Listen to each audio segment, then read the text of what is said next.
Welcome back. آپ کو بتائیں کہ استنبول میں پاکستانی کونسل جنرل بلال پاشا کا کہنا ہے کہ اس وقت ترکی کے مختلف حراستی مراکز میں 600 سے زائد پاکستانی قید ہیں. چاہتے ہیں ایران کے راستے غیر قانونی طور پر ترکی جانے والوں کی پاکستانی کمیونٹی حوصلہ شکنی کرے.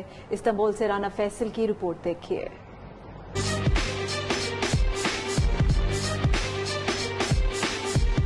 استنبول اوس کمیونٹی سینٹر نے کونسل جنرل بلال پاشا کے اعزاز میں تقریب رکھی. بلال پاشا نے کہا کہ کووڈ-19 میں اوس استنبول کمیونٹی سینٹر میں 700 سے زائد پاکستانی خاندانوں کو مدد فراہم کی. چیئرمین اوس استنبول حسین انصر اور ڈائریکٹر بنفشہ حسین کے جذبے کو سراہتے ہیں. بلال پاشا نے کہا کہ استنبول میں پاکستانیوں کی بڑھتی تعداد کو دیکھتے ہوئے انٹرنیشنل اسکول کی ضرورت کو نظر انداز نہیں کیا جا سکتا. بلال پاشا نے بتایا اس وقت ترکی کے مختلف حراستی مراکز میں 600 سے زائد پاکستانی قید ہیں.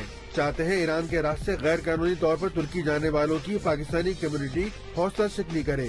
گزشتہ روز غیر قانونی طور پر ترکی سے یورپ جانے والے 11 پاکستانی ڈوب کر جہاں بھاگ ہو گئے. کونسل جنرل استنبول بلال پاشا نے یقین دہانی کرائی کہ وہ پاکستانی کمیونٹی کے مسائل کو حل کرنے کے لیے ہنگامی سطح پر اقدامات کر رہے ہیں. رانا فیصل عزیز، نیو نیوز، استنبول، ترکی. عظیم سپہ سالار فاتح اندلس